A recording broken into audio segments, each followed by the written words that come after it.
Welcome to another edition of What Barrie's Talking About from Barrie 360. I'm Dan Blakely. On this week's program, Porch Pirates have upped their game, Barrie Police have issued a warning about the increased activity, and offer advice on what you can do to spare yourself some grief and anger. A special Remembrance Day program at the Orillia Public Library is coming to an end, but there's still time to take it in. Innisfil singer-songwriter Anna Goldsmith drops by to catch us up and let you know where she'll be appearing in the coming weeks. And the Barrie Colts have a home series with the Sudbury Wolves this weekend. Could be some bad blood still from an incident last season. We get the conversation started after this.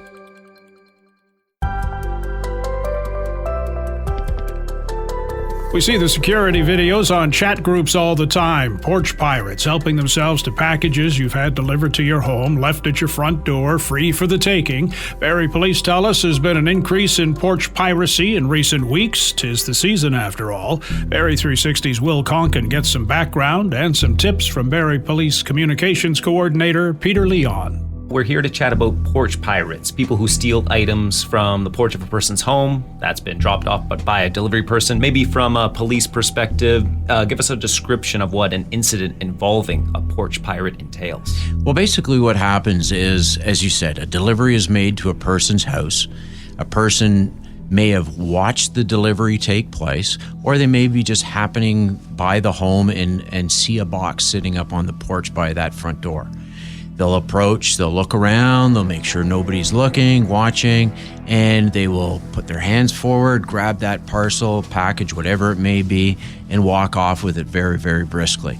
Again, they don't know what's in that package. It's a big surprise to them when they open it, and it's an even greater surprise to the victim who comes home expecting that parcel or package to be there and realizing, unfortunately, that it's been stolen. So Barrie Police posted to social media earlier this week that the service has seen an uptick in these type of thefts, and they've mostly happened around 3 p.m. Why do you think that is? And maybe describe what's going on in the city. Well, you know what? We're starting to see a bit of a trend where people are now starting to get ready for holiday purchasing. They're utilizing online services. A few years ago, it wasn't common for people to do Christmas ordering on the internet, and this is what they're doing now. They're ordering everything from Christmas presents to even food preparation products that are available for full meals for their family. They're being delivered to your front door. The company will take a picture to show that they've been there and delivered it. And then, unfortunately, when they get home, sometimes those parcels are not there. So the pirate is taking full advantage of an opportunity that exists. And we want to make certain that any purchases that people make that are being delivered to their home, no matter how big or small they may be, that you have planned ahead if you can't be there to physically take possession of that item. Is there a reason then why it's 3 p.m.? Is that kind of the perfect in-between time when people are just about to get home? That's when most deliveries maybe are happening? I think what's happening is it's a time that seems to be appearing, at least with the occurrences that we had. And again, there's nothing to suggest that any of the occurrences were related. But, you know, mid-afternoon is kind of a fairly safe time because people are at work, children are still at school, moms and dads might be on their way to pick up the kids at school, and there's a lot of people coming and going. So if somebody comes up to their front door, they might be able to do it and get away with it. And again, these are individuals, as I say, that are opportunistic, and they're taking a crime and taking advantage of the availability of that item with nobody possibly around to witness it. What can people do to better safeguard their items? Maybe give us some tips. Well, I think, you know, there's certainly different ways you can look at making sure that when you get home from work or you've been out and a delivery has been made, that it's there. There are boxes that are available that can be affixed to your front porch. And for those people who don't have that, you need to touch base with a neighbor. And neighbors can certainly be very helpful, especially those that are retired and are home during the day. If you have a delivery being made and you're made aware of it and you can't be there to physically get it, ask your neighbor to come over, pick it up, take it into their possession, and they'll safely have it for you when you get home from work or an afternoon or a morning appointment, whatever the case may be. And then what are challenges police facing in catching these porch pirates? It's very difficult. Not everybody has a video. Some people have doorbell cams, which is great. But these individuals, again, are concealing their identity. In some cases, they're wearing masks. Winter months are coming, so somebody wearing a ski mask down the street is not going to be very uncommon because, again, they're going to be protecting themselves from the cold weather. But if somebody's out and about and this is their line of work and this is what they like to do, they're going to disguise themselves in such a way that they're not going to be able to be identified. That makes it a challenge. The other issue that we have is, in many cases, people are ordering multiple items at any given time. And if you've ordered 5 items, you may have 5 different deliveries. And these packages are very small, can be concealed at this time of year in a fall coat, a winter coat, whatever the case is, tucked into a backpack, and the person goes undetected. So it is very difficult to identify the individuals. And if we do identify them, there's no guarantee that we're going to be able to get that item that was stolen back. And with online shopping growing more and more, do you see this problem getting worse? I think it's going to be something that becomes very significant in nature. And people who enjoy this way of life where they can click and purchase, certainly they're going to have to pause and maybe do a little searching of their own to find a ways and means to put something on their front porch or their deck, wherever they receive parcels, to ensure that there is something that can be put in and locked. Even a patio storage box that could be bolted to your front deck would be a great idea. You could leave a padlock inside of it and then lock it and secure it in such a way by the person making the delivery, and then you would have the key to open it when you get home from work. I think you need to do something rather than nothing at all, because you certainly do not want these individuals making a habit of entering into your neighborhood, because if the goods are good to get today, they might be better tomorrow. We don't want them coming back a second time.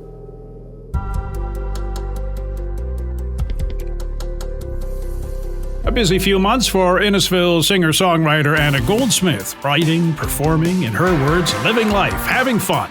Barrie 360's MJ caught up with Anna between breaths to get caught up.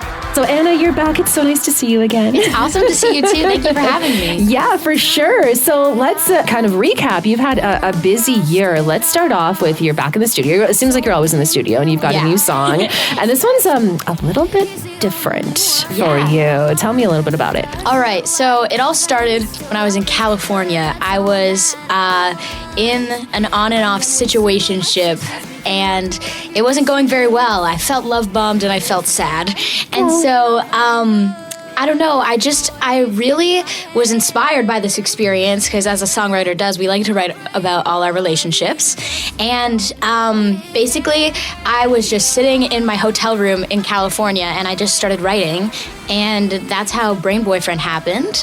And yeah, Brain Boyfriend's the title of the song. It's a lot of fun. And I really wanted it to be something that people could listen to and relate to. I wanted people to hear it and be like, yeah, you know what? Men suck sometimes, right? Like it's a universal experience that everyone has in relationships, especially as a teenage girl. And so, it was pretty crazy. I had a lot of fun writing it, and I got the chance to work with new people on the project, actually. I worked with my new producer, Keegan, and he is actually located in Nashville, which was a cool experience because we did a lot of our chatting over Zoom, which was a lot of fun. And yeah, we put together this sick track. We got some live musicians into the studio. It was a lot of fun. It was awesome. That's really cool. So you got to go to Nashville to do this, obviously. I did the Nashville stuff over Zoom. So I just talked to him over Zoom, yeah. But my goal is to go to Nashville at some point. I really want to go there. That's like one of my big places that I want to be at for music, right? So yeah. I worked with him over Zoom, and then I worked at a studio in Barrie, which is Mix 11, for recording.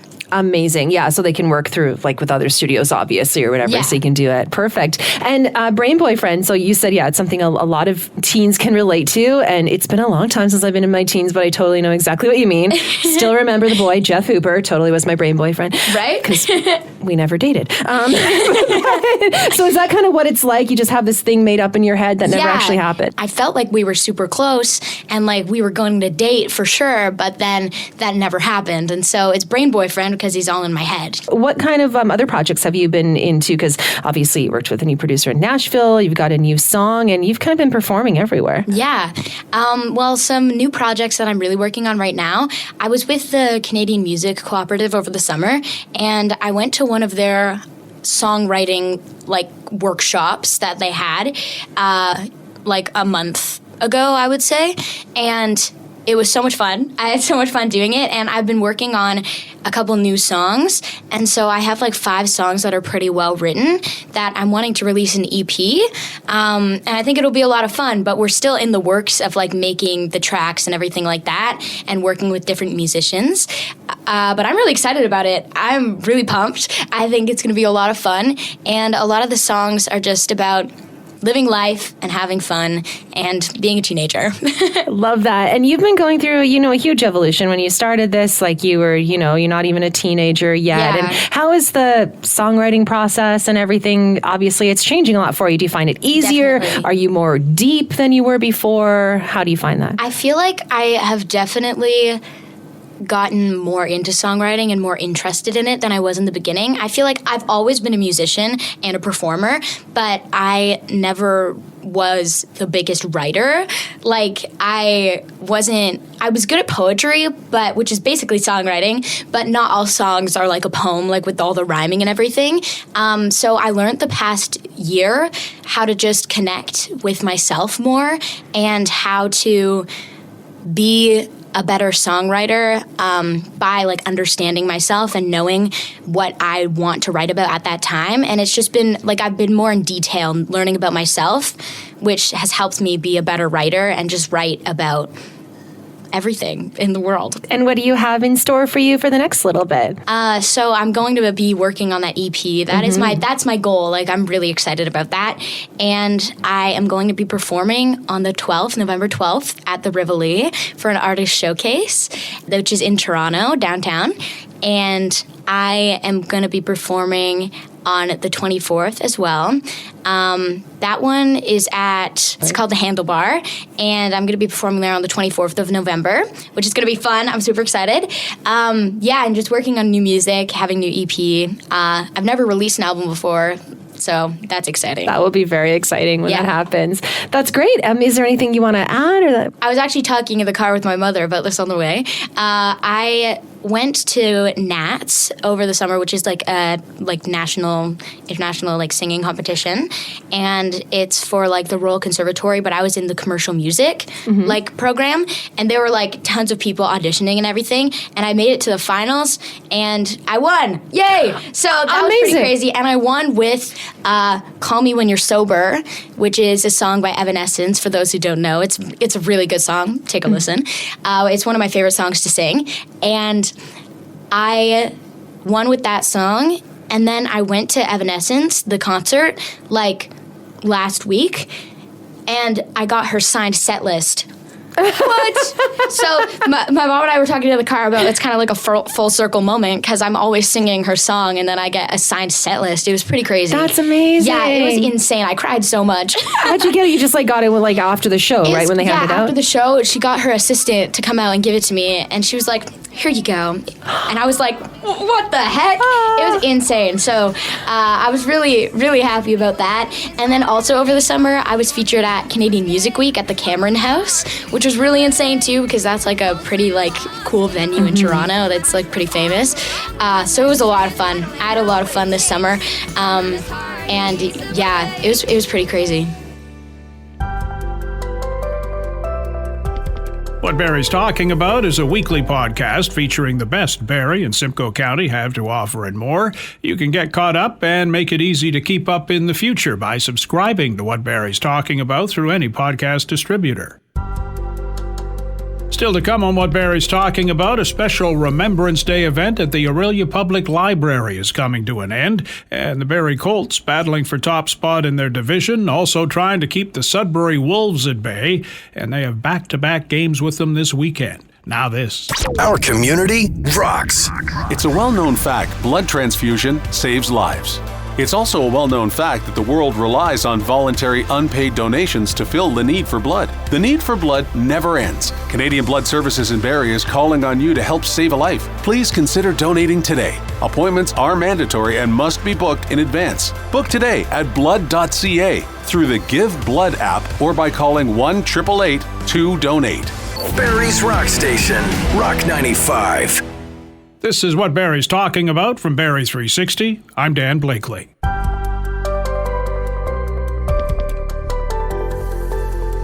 Remembrance Day around the corner, but what if you have nothing to remember? We have generations whose families have never been to war or been involved in a peacekeeping mission who have not lost a loved one to such conflicts. This notion not lost on Jane Turvey at the Orillia Public Library, who's been running a special Remembrance Day program for a number of years to give people a reason to remember. She shares her story with Barrie 360's Ian McLennan. So how did it begin? It began 10 years ago for Doors Open, which had a theme that year, which was the beginning of the First World War. So it was 2014, and I put a display together and researched some local people, and it was such a hit. We had 1,200 people come, and so I asked the CEO if I could put it together for November and invite students, and it has grown since then. And the students are a key component of, I guess, the project that you're involved with. Why are the students so critical to what you display and what you want them to learn? We ask people to remember, but if they have nothing to remember, what's the point, right? So I give them something to remember. I do local stories. We have a hockey team in Orillia that went to World War I. And none of them played hockey when they got home. One of them was almost going to play for Conn Smythe when he began the Toronto Maple Leafs, and unfortunately he was too shell-shocked. So I tell them the stories so that they have something to think about on Remembrance Day. And when they come to visit at the library, they have an assignment too that's given to them? Well, at first, they would just walk around and sort of, gaze at things, but not really get into it. We also have collectors there who are dressed in period costumes, or not costumes, uniforms. And they explain, what the uniforms and guns and whatever. But the teachers kept saying, can you do something more interactive? So I created this little soldier's paybook, and it's based on what World War I and World War II soldiers would have carried. But inside are questions they have to answer. And so they have a purpose, and they have to pay attention. And if they participate, they don't have to complete the book because, it takes a long time. They can put their name in for a draw for prizes. So it has worked over the years, and they get something out of it because they're directed to something that they might be interested in. It's not just random questions. And so it's worked really well. And do you gauge, how do you know they get into it? Do you get feedback from the students themselves too, aside from the teachers? Sometimes, yes, but you can tell just from looking at them. We have staff and volunteers that walk them around to the different stations. And you can just see them with their books and their little pencils trying to keep up with the other students in the group. And it has worked. It's clicked. The kids come from the Orillia area. How many students do you think have come through, and what age level? It started for grade 10, and then the word got out. So we started getting grade 7 and 8, and now we have 6, 7, and 8 coming. We have 800 students registered for this year. And so if you multiply that, some years we've had 500, and of course with COVID, we couldn't have anybody. We did another type of activity where the students would make poppies, and we had them plastered all over our windows. But average 700 to 800 a year, that's a lot of students. Yeah, and the public's invited too when the displays are available? Yes, the public's invited, and we get upwards of 1,000 people coming through. The event is open a week, like a whole week. And this year on the Saturday, because it's our very final event, we've invited the Scarborough Theatre Guild up to perform songs from the show You'll Get Used to It, the War Show. So that's a free little add-on, and a few extra little people in the lobby. We have collectors bringing additional memorabilia. We have the Gray and Simcoe Foresters Museum from Barrie coming, and we're just going to do it up big for the very last day. Why did you take this on? I took it on because I'm very connected to Remembrance through my father, who was a prisoner of war during World War II. From the time I was an infant, I was attending Remembrance Day services. And I had something to remember every year. I knew my dad's buddies who had also been prisoners of war, and my grandfather had been in World War I. But as time goes on, students don't really have that connection. They might have had a great grandparent, but they never knew them. And so I really felt that I needed to do something to change that, so that my passion could be turned into something useful. And that's how it all came about. And why does it end after 10 years? Well, I've worked with a few collectors over the years, and I've taken advantage of it, to be quite honest. They build things for me. They bring half of their household there. And it's just time. We thought 10 years would be a good time to say goodbye to it. And we'll do a few little things next year, but not in the capacity we do this, like every other year. And, at some point I'm going to retire as well. And I'm pretty sure no one on staff would take this on, because it is a huge, huge job. And I'm willing to do it because it works and I'm passionate.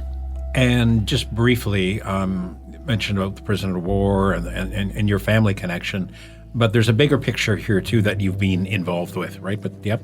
Yes. So it actually came from this event. I was sitting beside a gentleman who's a younger gentleman collector, and his grandfather had been in the same regiment as my dad at Dieppe, but his grandfather managed to get off the beach. He was badly wounded, and somehow somebody dragged him into a landing craft, got him on a boat. There was a ship out in the channel. A Polish sea captain was saving people. So he managed to get back, and I just had this idea that the men up from the Royal Regiment of Canada out of Toronto, and a lot of them were from Simcoe County, that there's no one place where in the future generations that people could go to find information on these men, especially if they had no offspring. So I created this project called Dieppe, Blue Beach, Every Man Remembered. And it just has taken off. The idea is to find a photo and a bio for every single man that set foot on Blue Beach, which is at Puy, not the main beach of Dieppe, but a separate beach, which was the worst of the beaches. And it's just become this huge, wonderful thing where we've created a community of children and grandchildren and nephews and nieces of these men. And we can help heal each other because our dads and family members went through a lot. And now it's gone on to include battlefield tours. And I guess some of them it's a learning experience because they never heard about these discussions around home because possibly the grandfather or whoever never talked about it. Exactly. And I'm finding 9 out of 10 people I connect with. In fact, one woman didn't even know her father had been a prisoner of war. And when I proved it to her, she said, oh my gosh, that's why he was so, paranoid about food waste. And like she had all these light bulbs go off because she never knew. And it has helped a lot of families heal. Again, this special Remembrance event runs until Saturday. More information can be found at orilliapubliclibrary.ca. Check the standings. Looking good. Barrie Colts sitting second in their division, 4 points back of Niagara, but with an important win over the division-leading Ice Dogs last weekend. Here again is our Will Konken with Colts writer and broadcaster Gene Pereira. Another week, another round of Colts. Colts have been looking strong as of late, except for an off night in Erie Saturday. They fell 4-0 to the Otters, but had a nice win against the Ice Dogs Friday. They scored 4 goals in the first 6 minutes of the third to take it 7-3. Gene, what did you make of these two polar opposite of games? Well, start with the Friday game in Niagara. Obviously, the Ice Dogs off to a fantastic start. First overall in the Eastern Conference, and it was a nice test for the Colts. And the game that went back and forth, Colts never trailed in that one, and they exploded early in the third period. And Marty just thought that they weren't playing the hockey that they could, and they had their best period in the third period. They really dominated, took over that game, and it was kind of like the Bows taking over there. Cole Bodwin had 2 goals, Bo Chelsman had a pair of goals, Akey had 4 points. So really it was a big win for Barrie, and they really dominated that third and took over. I thought they played fairly well, all things considering, but a big third got them the win. And Saturday was kind of the complete opposite. I thought it was easily Barrie's worst performance of the season, and they gave up an early goal to Erie, and you go back and you look at the goals, and they were just giveaways and turnovers that really were proved costly. I think Sam Hildren gave one away behind the net, and a turnover by Bo Jelsma at center ice, and Erie took advantage. And you play a good team like Erie. I mean, when they're one of the top teams in the league, and they're going to make you pay for the mistakes. And but just really no life in that game from Barrie. And when you talk to the guys, Grayson Tiller just. They just chalked it up to just one of those nights where they were off, and it was easily their worst performance. The Colts are 9-5 on the season so far. They're sitting 4th place in the East. Other than that Erie game, the Colts seem to be finding a rhythm more and more, and with players returning to the lineup, we do have some injuries, but is it too early to say that this is sustainable and this team could go far, maybe in April? Yeah, I think you look at them and, they're putting together wins, and, they got guys back at the beginning of the season. They're missing some guys still away, Bo Akey, Cole Bodwin. They're slowly getting back, although injuries still continue to kind of plague them a bit. But you're really starting to see this team come together. You're starting to see the lines come together since the acquisition of Dahl and Wakely, and it's a big part. I think you can really see the reason why they feel that they're one of the top teams in the OHL this season, and things have been really coming along fairly well for them. And that win over Niagara Friday, Niagara have been playing some great hockey, but Barrie, you could see, was the better team, and they ended up coming out with a win. And Saturday was just one of those nights that I asked Marty Williamson, "You want to forget these?" He goes, "Obviously, you want to learn the lessons from it, but it's one of those games that you want to put it behind you." Speaking of Wakely, you were saying that off air that he is injured, and Nolan Newton, he's out as well. Maybe touch on that. Yeah, Wakely has an ankle injury. From what I understand, it's pretty swollen. And talking to Marty Williamson, they were going to have some imaging done on it early as far as the timeline, to try to get a timeline, but he kind of suggested it could take a couple of weeks, and the hope is that he does return this weekend, but it's something that they're still going to have to look out. And obviously, he's a big loss, and of course Nolan Newton, who's been out for over a month now with a concussion and still waiting for his clearance, and two guys who provide a lot of offense for Barrie, so certainly no doubt they're looking to get them back into the lineup. On the docket for the Colts, hit the ice in a home-and-home with the Sudbury Wolves Friday and Saturday. They have a history from last year after an alleged bounty was put on the Colts' Keyshawn Aitchison. What are you expecting in this mini-series? Yeah, well, anytime, there's always been that rivalry between these two Central Division teams over the years, but, it's a little bit special there this year with, the incident with Nathan Villeneuve, and of course he missed the first game, completing his suspension from last season, and this will be the first time that the Colts face Villeneuve since the incident, so it'll be, since the suspension, so, you expect, obviously, those home-and-home games as well, and a little bit of, between two rivals, you play back-to-back nights, home and home. I expect it to be fairly physical. Both of these teams are coming off losses. Obviously, Barrie not playing well in Erie, and Sudbury losing in Niagara. So, there's going to be a lot of certain determination from both of these teams to win a hockey game. But anytime they face each other, there's always that rivalry, and added a little spice this year with the incident last year. We like spiciness on the ice for sure, as long as it's in good faith. We appreciate your time, Gene. Thanks, Will. And that's our program for this week. Thanks to Ian, MJ, and Will for their input, to Matt Ladder for his technical tweaking, and to you for listening. If you like what you've heard, please subscribe to What Barrie's Talking About, rate it, review it. You can also keep up with What Barrie's Talking About on X at Barrie360, on our website, Barrie360.com, and there's our daily Kickstart podcast available from any streaming service and on our website. I'm Dan Blakely. Hope you'll join us again next week.